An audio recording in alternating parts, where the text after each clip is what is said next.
Hello everyone. Today I'd like to talk about the Baeyer Villiger oxidation. The Baeyer Villiger oxidation uses a per acid, typically metachloroperbenzoic acid, to insert an oxygen on either side of a ketone or occasionally on an aldehyde. Metachloroperbenzoic acid is the star of the performance, and its key feature is this weak O single bond. That drives the reaction. Let's look at the mechanism of this process. Like most reactions of ketones under acidic conditions, the ketone is protonated, that activates it towards nucleophilic attack, and in this case, the nucleophile is the per acid anion. That adds, it forms a tetrahedral intermediate, and then the key step, abstraction of a proton by the carbonyl, sets up formation of a CO double bond, and that drives migration of a carbon onto the oxygen with cleavage of the OO bond, liberating an acid. So metachlorobenzoic acid leaves, giving the product. If you want to remember the Baeyer-Villiger reaction, try to remember this sequence of arrows, and in particular, the rearrangement one.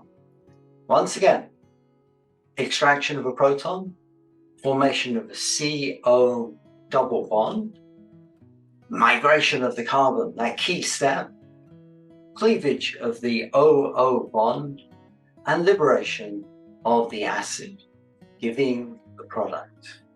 There are two issues to remember with the Baeyer-Villiger reaction. First of all, with an asymmetric ketone, both alkyl groups could migrate. It could be this one with two chlorines on the methylene, or this one with the chiral center. Which one migrates? Well, it's the one best able to support the positive charge. That's not the dichloromethylene group, that's the other one, this secondary carbon.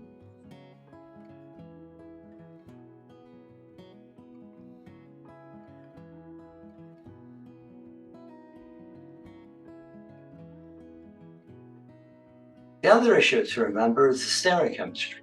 There's three possibilities. Does the migration occur with retention of configuration? Does it occur with loss of configuration, stereo-random? Or do we get inversion? Well, in fact, we get retention of configuration. That's very useful. If you start with a chiral ketone, you will end up with a chiral ester, or if it's cyclic, a chiral lactone. In summary, protonation of the carbonyl, addition of the per acid anion, formation of a tetrahedral intermediate, abstraction of a proton, formation of a CO double bond, migration of the carbon, cleavage of the OO single bond, and formation of the product with loss of the carboxylic acid. That's the Baeyer-Villiger rearrangement, or the Baeyer-Villiger oxidation. Thank you very much for listening. Bye-bye.